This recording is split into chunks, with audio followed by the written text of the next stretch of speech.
Recognized for 5 minutes. Thank you, Mr. Chair. I'd like to thank Ranking Member Castor for her leadership and yielding the time, and I want to thank the gentleman from Tennessee and all the professional staff who've been working hard over the past day and a half to get appropriations back on track in the People's House. I rise in opposition to H.R. 4394. You know, in the midst of all the turmoil across the globe and weeks of GOP chaos here on Capitol Hill, there is good news to share with the American people.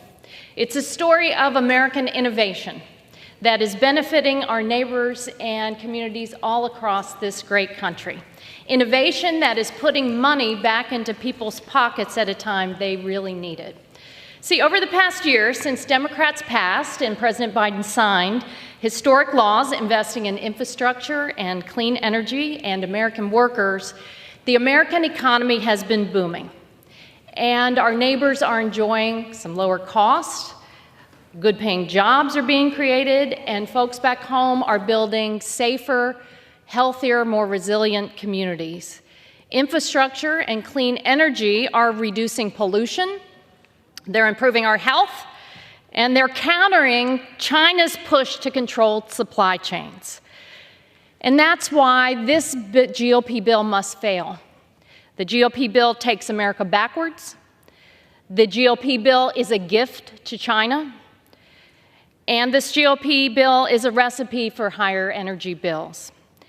So the Democrats simply are not going to let the GOP take us backwards. It's been about 1 year since I stood by President Biden as he signed the historic clean energy law, the Inflation Reduction Act. And let me tell you, it's been difficult to keep up with all of the announcements of new American factories and jobs in Ohio, in Tennessee, in Kentucky, in Georgia, South Carolina, Pennsylvania, you name it. I keep a list here. Sonova, U.S. solar manufacturer in Norcross, Georgia, announced 240 jobs. They're the ones who fought cheap Chinese exports. Stellantis and Samsung are building an EV battery plant in Kokomo, Indiana, 1,400 workers. Polaris building in Huntsville, Alabama, electric utility vehicle for the Army. LG Energy Solutions, Honda, $3.8 billion for EV battery plants. I mean, the list goes on and on. America is the envy of the world because we have a clean energy law that is creating jobs, along with the infrastructure and the CHIPS and Science Act. In Florida, we've seen about $500 million in new investments and about 1,700 jobs, and they say across the country, at the lowest estimate, about 170,000 new jobs.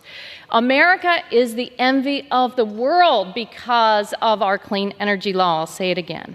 And our economy is booming, and we're not going to let the Republicans take us backwards.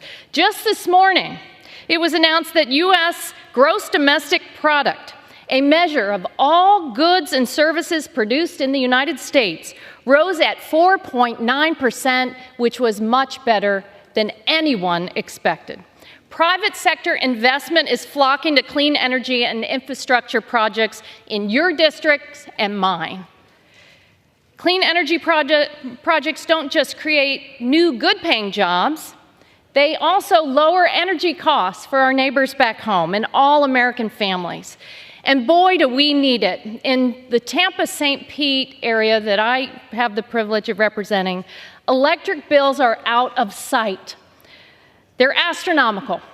In a single year, this past year, the average Tampa Electric Company customer saw an increase by a whopping $492. Why?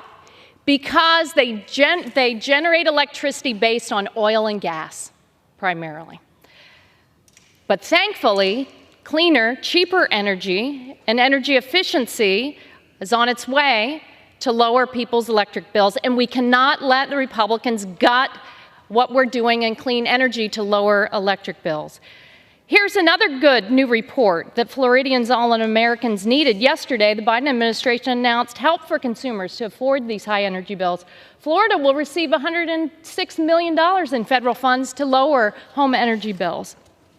And I haven't even mentioned the high cost of extreme weather, extreme heat across the country that's hurting farmers. It's fueling fires. It's fueling costly extreme weather events, higher insurance premiums. Indeed, we just lived through the hottest summer on record. It was roasting.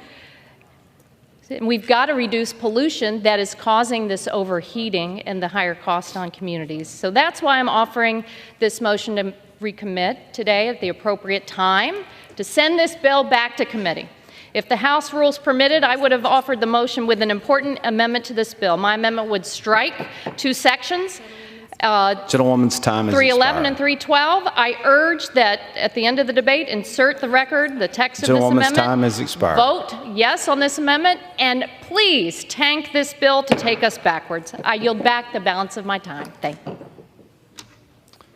Chair recognizes the gentle lady from, oh, your time's expired. I apologize. I yield back the balance of my time. Thank you.